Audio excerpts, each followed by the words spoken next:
coming to the third measure, that is the drug therapy. Okay, so the first one was rehydration, okay, or maintenance of the fluid. Second was maintenance of the nutrition, and the third measure which can be taken in the diarrheas is drug therapy. Okay, so in all the situations, as we have seen, the drug therapy may not be required. Okay, so there are certain situations but in which the drug therapy is required, and there are three types of drug therapy which may be instituted. So the first one is specific antimicrobial drugs. Okay, so as the name implies, these will be antibiotics. Second one is the probiotics. Okay, lyophilized or the inactivated organisms are administered over here. And the third measure is non-specific antidiarrheal drugs.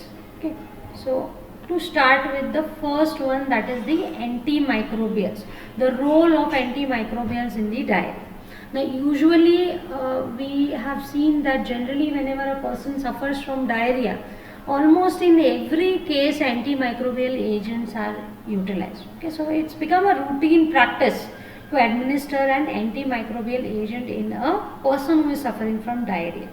Okay, but there is a need to find out where is really there is a need of an antimicrobial drug. Okay, because uncontrollable administration of the antimicrobials or antibiotics may lead to resistance. Okay, that too if the antimicrobial therapy it is not completed, if the course is not completed, resistance may be developed. This you all have already studied under the chemotherapy. Okay, so it should be identified whether exactly the antimicrobial drugs are needed. Only these drugs are needed only if there are infectious invading organisms which are present. That too in all the cases it may not be required. Okay, so there are very few cases in which actually the antimicrobials may be required. The reason is maybe the bacterial pathogen, it is responsible for only a few cases. So actually bacterial pathogen may not be involved. So there is no need in such cases to administer the antimicrobials. Okay, even in the bacterial diarrheas, even if there is bacterial infection, the antimicrobials alter the course of illness only in selected cases. Okay, so it may not be quite effective even if bacterial diarrheas are present. So also antimicrobials, it may prolong the carrier state of that particular organism by temporary suppression of that organism. So these are the reasons why antimicrobials actually have a limited role in the treatment of diarrhea. So before selecting an antimicrobial in a particular person, you need to identify into which category exactly that patient is falling into. So there are two categories into which a person may fall into. The first one is the condition in which there is abundant watery diarrhea, which is lacking. There is no mucus or blood present in the stools. Usually it is dehydrating, okay, with frequent vomiting. Vomiting may be seen, but little or no fever. So here mainly fever is not involved. Okay, even mucus or blood is not involved. So this type of diarrhea, this is generally caused by adhesive but not invasive enterotoxigenic bacteria.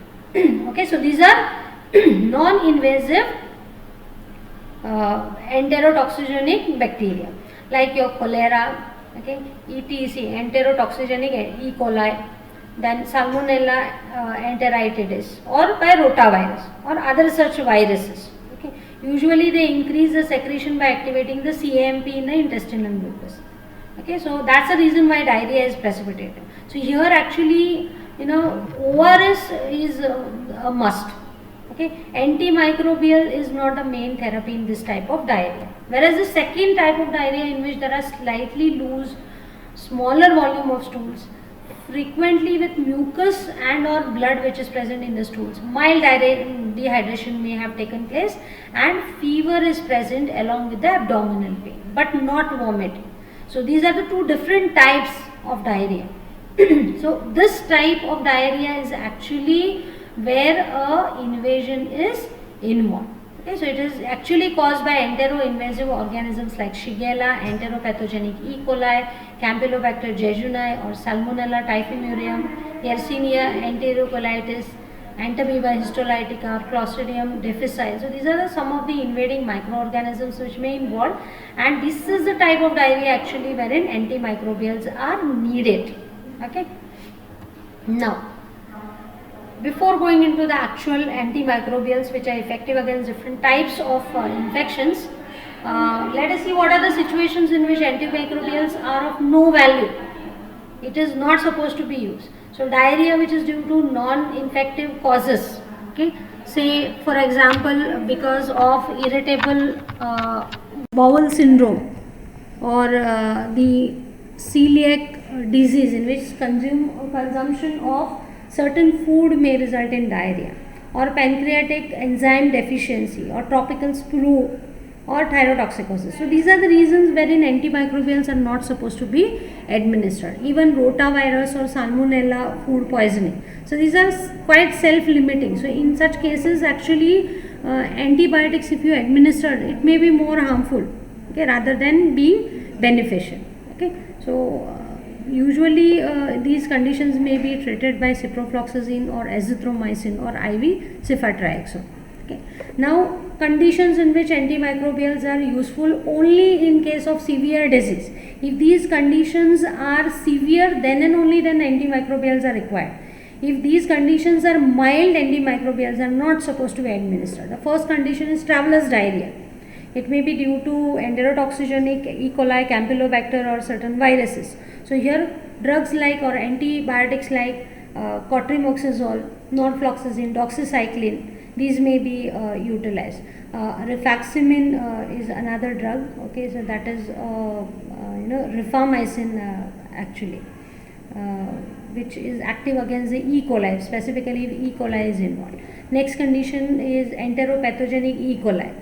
Okay, so here cotrimoxazole or a fluoroquinolone may be utilized. Shigella enteritis. So here cotrimoxazole or ampicillin may be used. First line treatment is ciprofloxacin and norfloxacin. Then non-typhoid salmonella enteritis.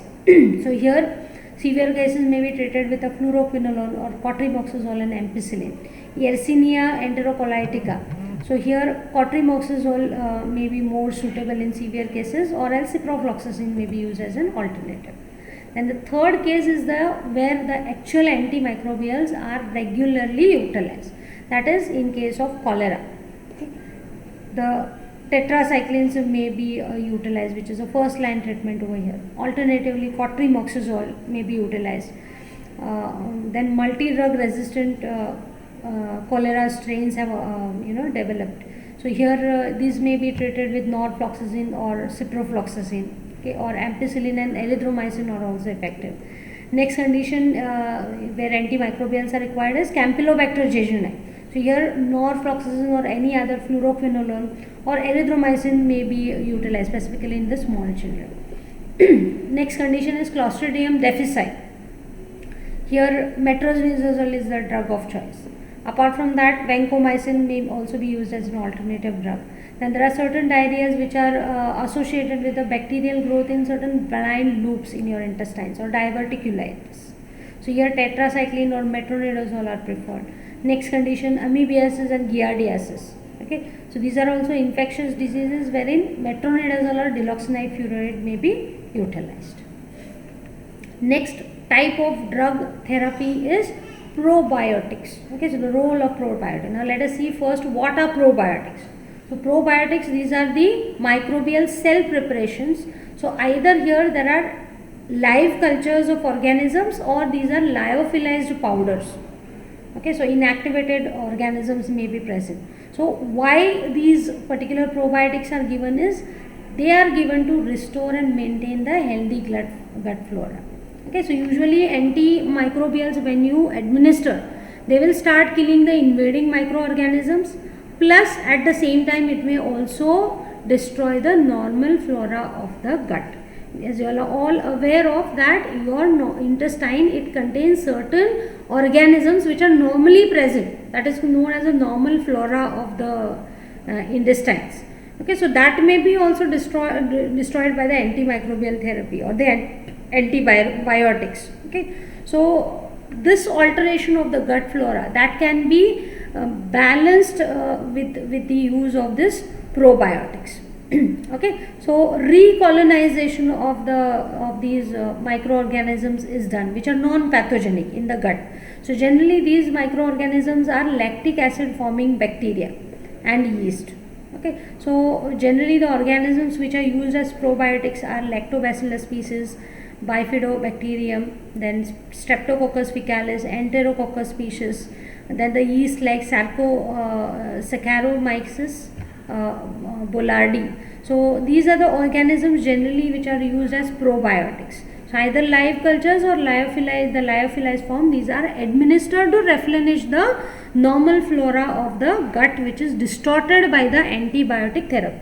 So generally you will find that along with antibiotics, the doctors will prescribe you any one of this. Generally lactobacillus is the one which is prescribed quite widely.